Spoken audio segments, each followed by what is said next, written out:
আল্লাহ পাক বুঝাতে চাইলেন দুনিয়ার ভোগ বিলাসিতা তোমার সফলতার মানদণ্ড নয়। তোমার সফলতার মানদণ্ড হলো তোমার ঈমান, সফলতার মানদণ্ড হলো তোমার বিলিভার, সফলতার মানদণ্ড হলো তোমার বিশ্বাস। তুমি যদি আল্লাহর দ্বীন ইসলামকে বিশ্বাস করো, আল্লাহ পাক জানিয়ে দিলেন কদ আফলাহাল মুমিনুন, সমস্ত বিশ্বাসীরা কাল কিয়ামতের ময়দানে আমার আল্লাহর সামনে মাথা উঁচু করে দাঁড়াবে তো বটেই, আমার আল্লাহর জান্নাতে মুস্কি হেসে হেসে অভিবাদন পেয়ে পেয়ে তারা আল্লাহর জান্নাতে অবস্থান করবে। সুবহানাল্লাহ বলেন। আবু জাহাল, শহদবা, সাহেবা, মুগীরা, বড় বড় কাফেরের লিডারেরা নবী মুহাম্মদুর রাসূলকে লোভের প্রলোভন দেখালেন। তারা বলতে লাগলো, এ মুহাম্মদ বলো বলো তোমার কি প্রয়োজন হবে? আমাদের পুরো মক্কা নগরীতে তোমার যেই সমস্ত সুন্দরী রমণী প্রয়োজন সেটাও আমরা ব্যবস্থা করে দিব। ধন সম্পদের প্রয়োজন হলেও তোমাকে আমরা রাজবিরাজ করে দিব, ধন দৌলতের মালিক বানায় দেব। যা কিছু তুমি চাও না কেন শাসন কার্যের নেতার আসনে অধিষ্ঠিত করে দিব। নবীজি বললেন, তোমরা যেই সমস্ত প্রলোভন আমাকে দেখাও না কেন, সমস্ত প্রলোভনের চাইতেও আমার নবী, আমি নবী যেই দাওয়াত দিচ্ছি আমার আল্লাহর পক্ষ থেকে, আমার আল্লাহ পাক যেই হুকুম আমাকে করেছেন, যেই ওহী আমাকে দিয়েছেন, যেই রিসালাত আমাকে দিয়েছেন, তোমাদের দুনিয়াবি সম্পদের চাইতেও হাজার লক্ষ কোটি গুণ দামি আমার আল্লাহর দেওয়া ওহী। সুবহানাল্লাহ। নবীজির দাওয়াত বন্ধ করেন নাই, নবীজির দাওয়াত অটল অবিচল কন্টিনিউ চলতে থাকছে। চলার সঙ্গে সঙ্গে কিছু মুসলমান হতে লাগলো।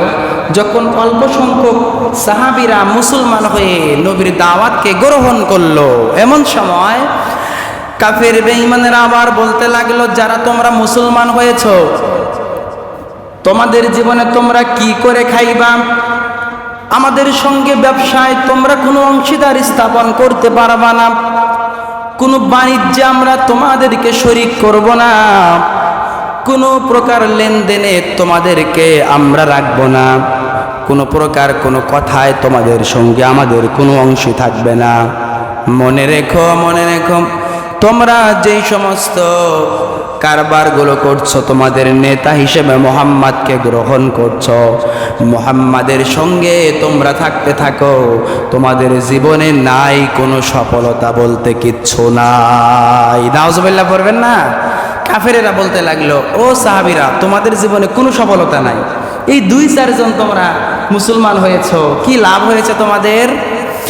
সঙ্গে সঙ্গে আল্লাহ পাক নাজিল করলেন, হে নবী গো, সমস্ত কাফের বেঈমানেরা যদি আপনার সাহাবীদেরকে বলে কোনো নবীর কোনো সাহাবীদের কোনো সফলতা আসবে না, যেই সাহাবীরা দ্বীন ইসলাম গ্রহণ করেছে সমস্ত সাহাবীরা তাদের জীবন অন্ধকার, আমি আল্লাহ পাক ঘোষণা করছি, আপনি জানায়া দেন। আমি ঘোষণা করছি। জিবরাইল এবার পড়তে লাগলেন, কদ আফলাহাল মুমিনুনাল্লাযীনা হুম ফি সালাতিহিম খাশিউন। আল্লাহ পাক বললেন, ও নবী হে, আপনি আপনার যেই সমস্ত সাহাবীরা দ্বীন ইসলাম গ্রহণ করে মুমিন হয়েছে, মুত্তাকি হয়েছে, আপনি তাদেরকে জানায়া দেন তারাই একমাত্র সফল হয়েছে, মরতে দেরি হবে। উলাইকা হুমুল ওয়ারিসুন, তাদের জান্নাত পাইতে দেরি হবে না। সুবহানাল্লাহ পড়বেন না? তার মানে আল্লাহ বুঝাতে চাইলেন, দুনিয়ার বুকে টাকা পয়সা, ধন দৌলত, অর্থ সম্পদ, নারী বাড়ি গাড়ি, এগুলো সুখের ঠিকানা নয়। আল্লাহ পাক বুঝাতে চাইলেন, দুনিয়ার ভোগ বিলাসিতা তোমার সফলতার মানদণ্ড নয়। তোমার সফলতার মানদণ্ড হলো তোমার ঈমান, সফলতার মানদণ্ড হলো তোমার বিলিভার, সফলতার মানদণ্ড হলো তোমার বিশ্বাস। তুমি যদি আল্লাহর দ্বীন ইসলামকে বিশ্বাস করো, আল্লাহ পাক জানিয়ে দিলেন কদ আফলাহাল মুমিনুন, সমস্ত বিশ্বাসীরা কাল কিয়ামতের ময়দানে আমার আল্লাহর সামনে মাথা উঁচু করে দাঁড়াবে তো বটেই, আমার আল্লাহর জান্নাতে মুস্কি হেসে হেসে অভিবাদন পেয়ে পেয়ে তারা আল্লাহর জান্নাতে অবস্থান করবে। সুবহানাল্লাহ বলেন।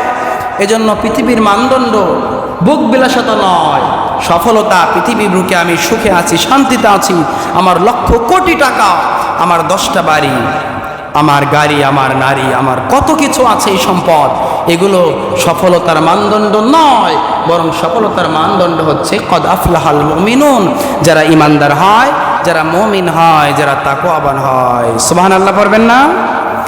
এরপরে আল্লাহ পাক বলেন, তাহলে তোমরা যারা ঈমান আনলা, তোমাদের জন্য প্রথম বৈশিষ্ট্য থাকবে, যারা ইমানদার হয় কদ আফলাহাল মুমিনুন, তোমরা সফল হবে। 1 নাম্বার বৈশিষ্ট্য আমি তোমাদের দিলাম, আল্লাযীনা হুম ফি সালাতিহিম খাশিউন।